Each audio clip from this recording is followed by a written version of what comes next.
I reached day 21 of my 21-day brain detox, and I'm super excited. I didn't think I was going to be able to do it, but here I am. I did it. I was consistent. And there's one thing that I want to share with you that I have learned throughout this entire process, and it's the following. We talk to ourselves as if we were our own enemy, okay? Right? And I even asked on I think it was day 5 that I even asked myself, if I were my enemy, what would I say to myself? How would I break myself down, break down my self-esteem so much to the point that I feel complete and utter self-doubt. I don't feel confident in myself. I lack self-esteem and so on and so forth. But day 21, I thought about, wait a second, I need to speak to myself like as if I were a coach. Why? I don't know if it's happened to you, but for example, there are times that I catch myself speaking to myself as though, like, oh, poor me, woe is me, this happens, it's okay,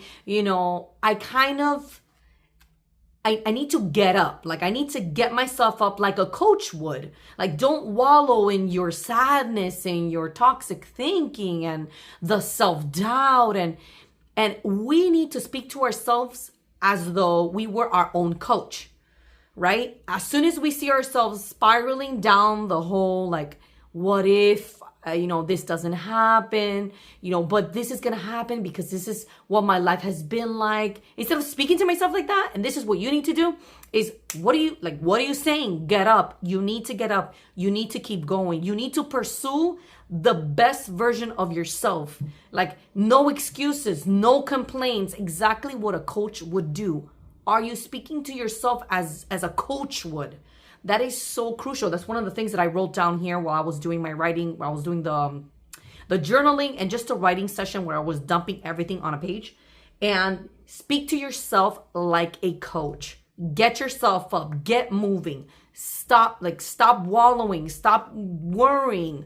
It's time to stop worrying and stop doing. Start focusing, shifting your focus on the things that you can change. I want to read something very brief to you guys, which is on chapter 9. It says, the hardest part about achieving peak happiness, thinking, and health is remembering that we can choose them.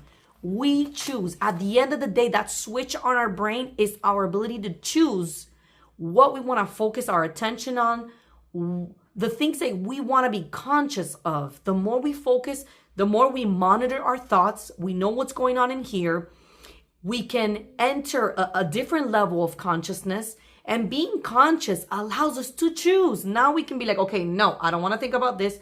I want to just focus my attention here. This is where I want to focus my attention. And that's where the coach in you has to come out and say, yes, keep going. Don't look over there. Keep looking straight, focus, tunnel vision. It is so crucial right now. We're entering, for me, it's like I'm already in like 2025. For me, my mind is in January, but we're going on to this new year. And there are a couple things that I want to share with you. Our mind, I want to remind you, your mind is the control center. Okay, it's the control center. It controls everything for you. As per this book, The Switch on Your Brain, and I made some notes here. When you choose what you focus on, you influence two things, your brain activity and level of consciousness. I hear a lot, like on social media, of, you have to be self-aware, but it's like, how do you even get there? Well, this book will teach you how to reach a level where you are conscious of what you're thinking. It all starts here. And then I wanted to share this with you. Two things that I learned throughout this time, these 21 days.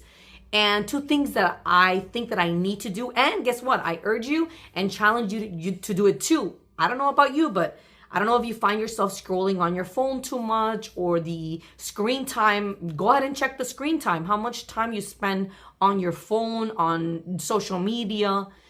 So that one thing is dopamine detox. I went ahead and went on YouTube. I started searching for, just content on dopamine detox.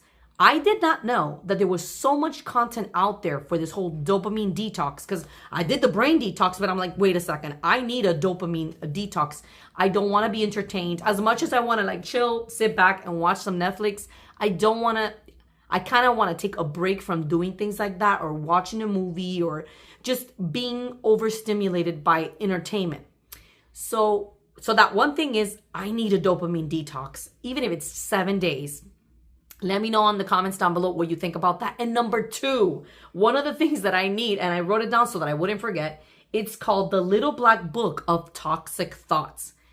Okay, so we write down, you know when you journal and you're journaling all your thoughts and everything? What happens when you keep a journal? When you keep a journal, everything is in here, right?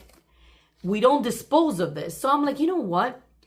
There are toxic thoughts that I don't write down because I'm afraid that somebody's going to read it. Well, I'm like, you know what? I should have a little black book of toxic thoughts.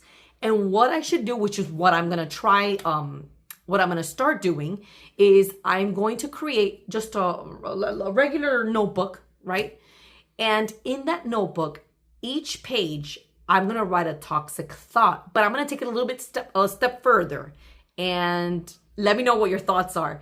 I was thinking of writing down my toxic thoughts and then setting it on fire, burning the paper. And guess what? Now those toxic thoughts, it's like I want them to be gone, but physically I'm doing something that for me, I think it will solidify, it will further magnify the feelings of, okay, I want to get rid of this thought. I don't want to think about this thought. Like I'm doing something physically.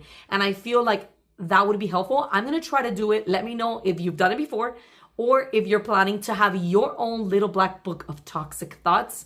And I thought that was really cool.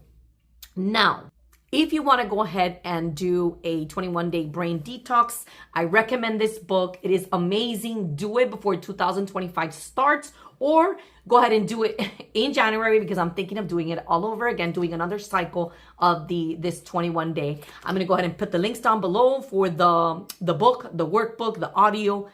I mean, it's all there. And it's one of the best things that you can do to start up your year fresh, in having a different mindset, just being in a different headspace. It's something that you can do to reset your mind, reset your thoughts, renew them, because God knows that amid the worries, the challenges, the day-to-day responsibilities, the chaos, the headaches, the stress and worry, we need more than anything to make wise decisions. And if you want to go ahead and get a hold of what's in here, I challenge you to do the 21-day brain detox. I hope this was helpful. I hope you followed me through the 21-day brain detox. And if you didn't follow me and you did it, congratulations. Go ahead and leave me a comment down below. Let me know what was your journey like. I would love to hear from you guys. I will see you on the next video. God bless.